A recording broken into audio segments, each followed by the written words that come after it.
बहुत बहुत शुक्रिया ख्वातिनो हजरात, आज की इस महफिल में आपका खैर मकदम है। इससे पहले कि मैं आज की शुरुआत करूं, मैं चाहूँगी कि आप अपने मोबाइल को खामोश करा देंगे तो मेरे लिए परफॉर्म करना आसान हो जाएगा। तो हाज़रीन, दास्तान गोई नाम है उस फ़न का जिसमें दास्तानें बयान की जाती हैं। तो दास्तानें यूँ तो बहुत सी सुनाई गई हैं।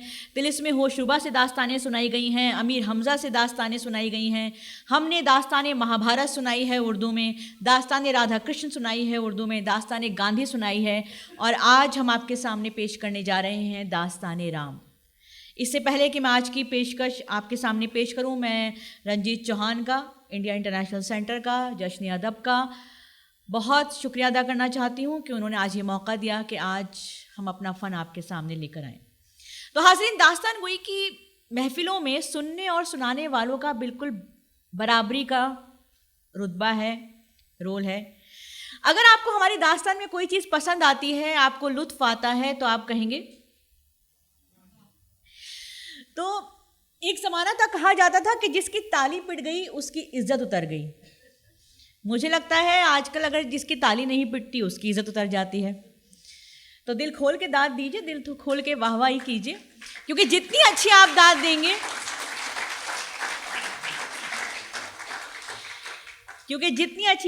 देंगे, उतनी अच्छी हम दास्तान सुनाएंगे। तो हाज़रीन, दास्तान राम हम उर्दू में पेश करने जा रहे हैं, ये पहली बार है। और ये सारी नज़में राम के बारे में उर्दू में साल हा साल पहले लिखी गई थी। इसको कंपाइल किया है जनाब दानिश इकबाल साहब ने। हमें उम्मीद है कि आज की ये पेशकश आपको पसंद आएगी। अगर कोई गलती हो जाए तो माफ़ कीजिएगा। तो हाज़रीन, पेश है दास्तान राम के वनवास की। तो खुदाए बुजुर्ग बरतर का, उस निराकार ईश्वर का हिंदुस्तान जन्नत निशान पर हमेशा ये रहा एहसान कि यहाँ आसमान से उतरते रहे आसमान, यहाँ अवतार लेते रहे ऐसे ऐसे गुनी, ऐसे ऐसे महान, जिनका कोई सानी नहीं, मुमासिल नहीं, मुकाबिल नहीं। ख़ास तौर से मर्यादा पुरुषोत्तम राम के वजूद पर हिंदुस्तान को हमेशा हमेशा नाज रहा है, और ये नाज सरासर दुरुस्त व बजा है कि उनकी पाक शख्सियत के रूप में हमारी इस पावन धरती को जो नूरानी तोहफ़ा मिला है, वो हमारा सबसे बड़ा सरमाया है, और यही सरमाया सदियों से इंसान की मुक्ति का वसीला है। उनकी भक्ति का सिलसिला अमले मुसलसल का रोशन रास्ता है। दूसरी जानिब ऋषि वाल्मीकि और गोस्वामी तुलसीदास के सुनहरे लफ्जों का ये मौजज़ा है कि राम का नामे नामी हर हिंदुस्तानी के ज़हनो दिल में किसी नगीने की तरह जड़ा है। ये नगीना दम बदम चमकता है और बातिन को मुनव्वर रखता है। वही राम नाम जो सांसों की माला का मनका है, जो हर दिल की धड़कन में बसता है।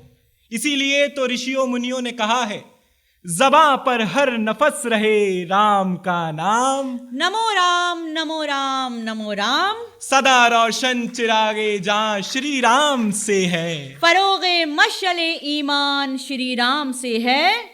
कभी कालिब में है सूरते दम, मुजस्सम है वो रूह ना मुजस्सम। बयाने पाक क्या नापाक से हो, सिफत क्या खाक मुश्ते खाक से हो। मशहूरे जहां है ऋषि वाल्मीकि, कथा लिखी श्री रघुनाथ जी की, जो थे किस्से हजारों साल पहले के, मुफस्सिल लिख दिए वो अहवाल सारे। तुलसीदास ने भी बराहे होशियारी, इसी मजमू को बख्शी आबदारी। कथा सब में वही एक लिखी है, बस सिर्फ हुस्ने बंदिश ही नहीं है, बस सिर्फ हुस्ने बंदिश ही नहीं है। संत तुलसीदास के बारे में पंडित अमरनाथ सरशार फरमाते हैं, क्या हमारी हैसियत है, क्या हमारे पास है। सच ये है सरशार, तुलसीदास तुलसीदास है। इस तरह तू शायरे गुमनाम से नामी बना, दास से स्वामी बना, स्वामी से गोस्वामी बना। देखने के वास्ते चश्मे तमाशा और थी, दर हकीकत ए मुसाफिर तेरी दुनिया और थी। राम का है दास तुलसी, राम तुलसीदास का, राम के लब पर रहेगा नाम तुलसीदास का। तेरे सर पर शायरी का एक मुरस्सा ताज है। हर दिले इंसान पे तुलसीदास तेरा राज है। हर दिले इंसान पे तुलसीदास तेरा राज है। तो हाजरीन, वही तुलसीदास कह गए हैं कि एक बार की बात है कि माता भगवती जनाब शंकर शंभू के साथ हिमालय पर्वत की किसी चोटी पर बैठी थी। बहुत देर से कोई बात सोचे जा रही थी। सोचते सोचते बोल पड़ी, गुजारिश है अदब से एक नेको नाम, मुफस्सिल सुनाइए मुझे अफसाने राम। यानी पंडित शंकर दयाल की रामायण फरहत हमें बताती है कि राम कथा कभी खुद शंकर शंभू ने माता भगवती को सुनाई थी और ये हकीकत भी गोश गुजार फरमाई थी कि हिंदुस्तान की पाक सरजमीन त्रेता युग में राक्षसों के फसाद से कांपती थी। ये धरती उनके जोरों सितम से पनाह मांगती थी, लेकिन इंसानों की फरियाद देवताओं पर असर नहीं करती थी, क्योंकि राक्षसों की शक्ति इतनी बढ़ गई थी कि देवताओं पर भी गालिब आ चुकी थी। दुनिया गुनाहों की तारीकी में जुल्म और जब्र की स्याही में डूब रही थी। कहीं कोई उम्मीद की किरण बाकी ना बची थी। बकौल शायर, चांद कहता था आसमानों पर, नूर मेरा जमीन से ले आओ। तब सभी इंसानों ने मिलकर दस्त बस्ता देवताओं से मदद की दरख्वास्त की। उन्होंने इंद्र की राह दिखा दी। इंद्र ने अर्जी ब्रह्मा की तरफ बढ़ा दी। इंसानों की तमाम कोशिश बेकार गई, कहीं कुछ बात ना बन सकी। तो फिर तीनों ने, यानी ब्रह्मा विष्णु महेश ने मिलकर रूह मतलब पर नजर की और एक आखिरी कोशिश की बात सोची। रामायण फरहत में लिखा है, गए फिर मिलकर तीनों चारों नाचार, जहां था जल वगर नूरे निरंकार, निदाई के अब राम का अवतार होगा, गरी के गम का बेड़ा पार होगा, गरी के गम का बेड़ा पार होगा। तो हाजरीन, इस बात को गुजरे होंगे साल कई हजार। तब राजा अवध के थे दशरथ से जी वकार, जो बातिन में थे फकीर और बज़ाहिर थे ताजदार, लेकिन दिल उनका कई फिक्रों से था दागदार। वजह ये थी कि कोई बच्चा ना था जो तख्तो ताज का वारिस होता और बाप के बुढ़ापे की लाठी बनता। एक जमाने में राजा दशरथ इसी गम से गिरफ्तार थे और अपने सफेद होते बालों को देखकर सोगवार थे। दिल में एक आरजू थी, एक चाहत थी फर्जंद के लिए, जो वारिस बने, खानदान का नाम ऊंचा करे, आगे बढ़ाए। राजा दशरथ अदलो इंसाफ के थे पासबां, उनकी प्रजा शाद थी, आबाद थी और थी शादमां। मालो दौलत शानो शौकत की फरावानी थी वहां, 3 थी उनके महल में खूबसूरत रानियां, लेकिन ना था घर में कोई चिरागे खानदान। चुनांचे गुरु वशिष्ठ के कहने पर उन्होंने यज्ञ किया और यज्ञ का प्रसाद तीनों रानियों को खिलाया। आगे का हाल हकीम वायसराय वहमी ने कुछ यूं लिखा, कुछ असर ऐसा निहा था यज्ञ के प्रसाद में, चंद ही दिनों में हामिला हो गई सब रानियां। जो बड़ी रानी थी कौशल्या, उन्हें लड़का हुआ। फिर हुआ एक और लड़का कैकेयी के भी यहाँ, और 2 लड़के हुए रानी सुमित्रा जी को भी। 4 लड़के हो गए राजा हुए बस शादमां, 4 लड़के हो गए राजा हुए बस शादमां। ऋषियों मुनियों की तरबियत में ये बच्चे फले फूले बड़े हुए। राम सबसे बड़े थे और उस दौर से लेकर आज के दौर तक सबके पसंदीदा भी रहे। उस जमाने में ऋषियों के आश्रम जंगल में हुआ करते थे, जहां राक्षस आकर उन्हें परेशान किया करते थे। अपने आश्रम की हिफाजत के लिए ऋषि विश्वामित्र राम और लक्ष्मण को अपने साथ जंगल ले गए, जहां दोनों शहजादों के कई मुकाबले राक्षसों के साथ हुए, लेकिन राम और लक्ष्मण सब में फतेहमंद रहे। और अब आइए आपको अवध से मिथिला ले चलते हैं, जहां राजा जनक राज करते हैं। मिथिला के तख्तो ताज की जीनत जनक से थी, राजा जनक थे राज की जीनत जनक से थी। फिर हुआ यूं कि एक बार मिथिला में सख्त सूखा पड़ा, पूरा इलाका पानी को तरसने लगा। ऋषियों से मुनियों से उसका इलाज पूछा गया। ज्ञानियों ने, ज्योतिषों ने सूखे का इलाज ये बताया कि राजा जनक को खुद अपने हाथ से खेत में हल चलाना होगा। बेताब बरेलवी कहते हैं, सूखा पड़ा तो आई घड़ी इम्तिहान की, चलना था हल जनक का निकल आई जान की, जान आई नीम जामे कि रोशन हुआ चिराग, काफूर तीरगी थी तबीयत थी बाग बाग, काफूर तीरगी थी तबीयत थी बाग बाग। तो इस तरह कई माह साल गुजरते गए। उधर राम लक्ष्मण बड़े हो रहे थे और इधर सीता के दम से दो जहां रोशन हो रहे थे। सीता जमालो नूर का चांद थी, सर्दियों की गुलाबी धूप थी। एक दिन राजा जनक की आंखें खुली की खुली रह गई जब नादानिस्तगी में सीता नटराज की कमान हाथों में उठाए नजर आई।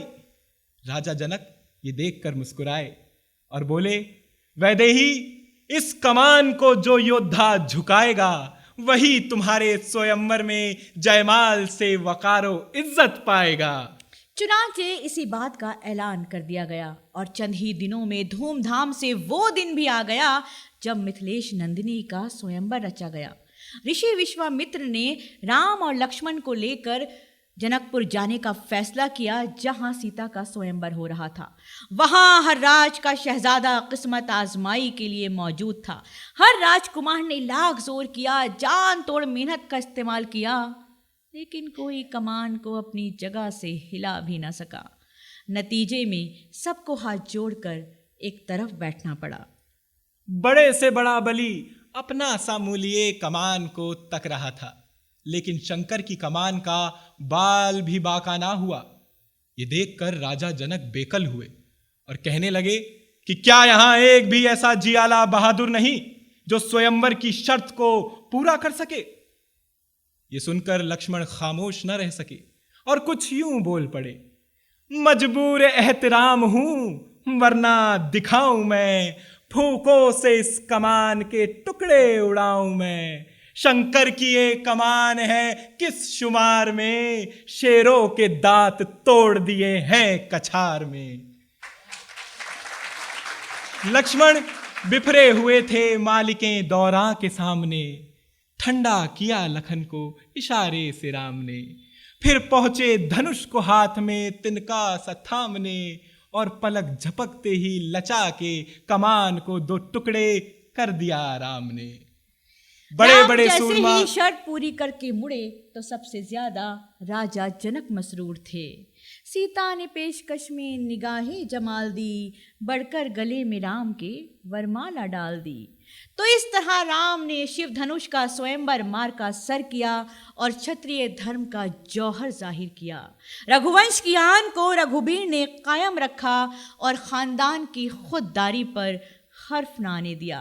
तो इस तरह राम धूमधाम से जनक राज दुलारी के बने, यानी प्राणपति मिथिलेश कुमारी के बने। तो एक दिन राजा दशरथ ने अपने दरबारियों से कहा कि अब मुझसे राजपाट का वजन संभाला नहीं जाता।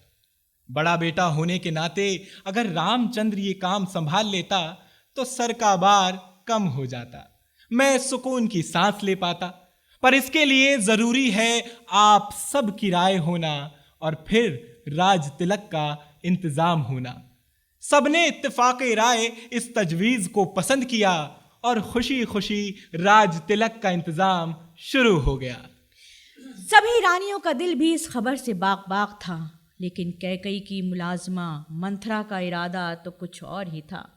उसने कैकई को भड़काया, खूब फसाद फैलाया, दिल में वसवसा ये कहकर डाला कि अब कल के बाद जो कुछ होंगे राम होंगे और अपने राजकुमार भरत उनके गुलाम होंगे, और राजा जो राम होंगे तो मां उनकी होंगी रानी और तुम बनोगी दासी अगर तुमने मेरी बात ना मानी।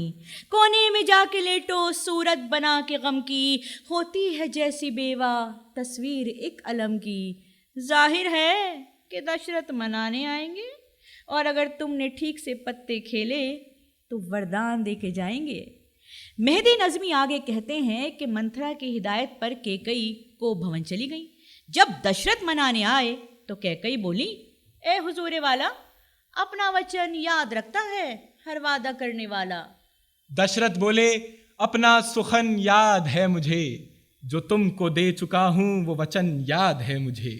चरणों को छू के कह कहीं बोली बाएहतराम, मैं चाहती हूँ आपसे ऐ शाह नेक नाम, जंगल में घर से राम को ब्यास भेज दें, 14 बरस के वास्ते बनवास भेज दें। ये आरज़ू है मेरी ऐ शाह खास आम, मेरा भरत करे यहाँ शाही बजाए राम। सुनकर बयान कैकई दशरथ तड़प गए, अश्कों से दोनों आंखों के सागर छलक गए। दशरथ पकड़ कर बैठ गए यूं सर को हाथ से, जैसे किसी दरख्त को आंधी उखाड़ दे, जैसे किसी दरख्त को आंधी उखाड़ दे। जैसे ही सीता को राम के बन जाने का पता चला तो चेहरा ये रोशन दर्द व गम से फीका पड़ गया। लेकिन फिर राम को करके मुखातिब सीता ने कुछ यूं कहा कि जो किस्मत का लिखा था सो वो हुआ, लेकिन अब सुन लीजिए मेरा भी फैसला कि आपके हमरा मैं भी करूंगी बन की यात्रा।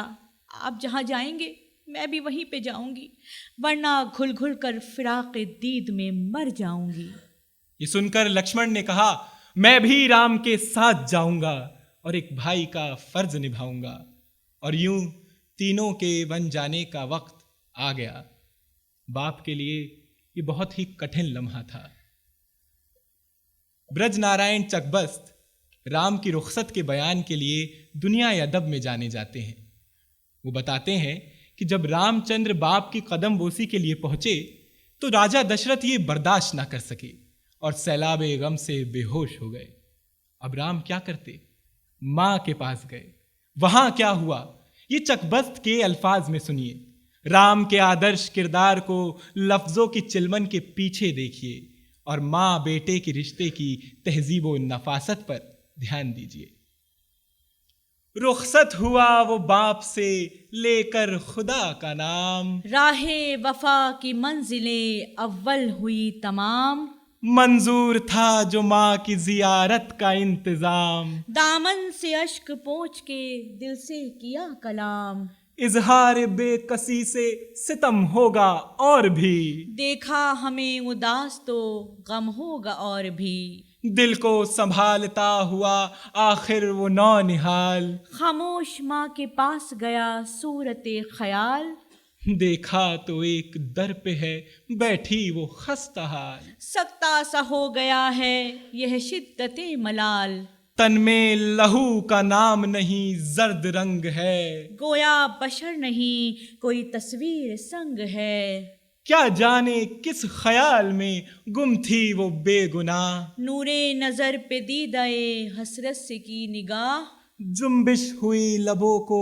भरी एक सर्द आह, ली गोशहाए चश्म से अश्कों ने रुख की राह, रोकर कहा खामोश खड़े क्यों हो मेरी जान, मैं जानती हूँ जिस लिए आए हो तुम यहाँ, सबकी खुशी यही है तो सहरा को हो रवा, लेकिन मैं अपने मुंह से न हरगिज कहूंगी हाँ, किस तरह बन में आंखों के तारे को भेज दूं, जोगी बना के राज दुलारे को भेज दूं, सरजद हुए थे मुझसे खुदा जाने क्या गुनाह, मझधार में जो यूं मेरी कश्ती हुई तबाह, सुनकर ज़बां से माँ की ये फरियाद दर्द खेज, उस खस्ता जां के दिल पे चली गम की तेग तेज, आलम ये था करीब के आंखें हो अश्क रेज, लेकिन हजार जब्त से रोने से की गुरेज, सोचा यही कि जान से बेकस गुजर न जाए,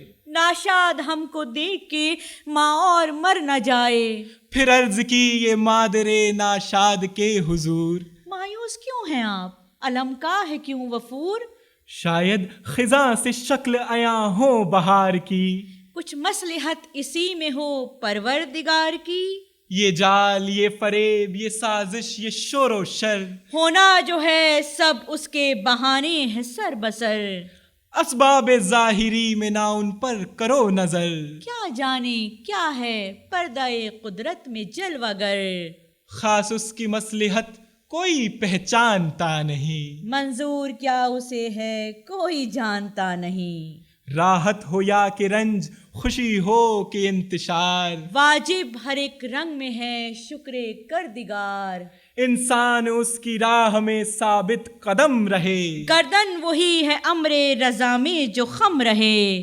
और आपको तो कुछ भी नहीं रंज का मकाम। बादे सफर वतन में हम आएंगे शाद काम।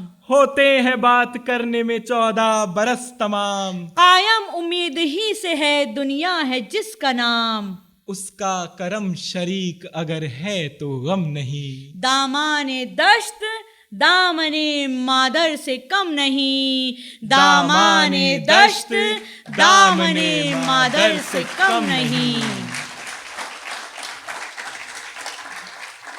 चलते चलते राम पूरी फराग दिली और एहतराम के साथ कैकई के पांव भी छूने गए। लक्ष्मण भी साथ साथ थे। भरत को भी राम गले लगाना चाहते थे, लेकिन वो कहीं नहीं दिखाई दिए। पूछने पर मालूम हुआ कि वो ननिहाल गए थे। सीता जी ने भी माताओं के पांव छुए और फिर ये तीनों मुसाफिर जंगल की तरफ रवाना हो गए। राम के बन जाने के बाद राजा दशरथ ज़्यादा दिन न जी सके और कुछ ही वक्त में माली के हकीकी से जा मिले। तो हाजरीन, ये थी पेशकश दास्तान राम के वनवास की। ये दास्तान पूरी है, लेकिन आज हमने आपके सामने इसके सिर्फ कुछ हिस्से पेश किए हैं। हमें उम्मीद है कि हमारी ये पेशकश आपको पसंद आई होगी। बहुत बहुत शुक्रिया।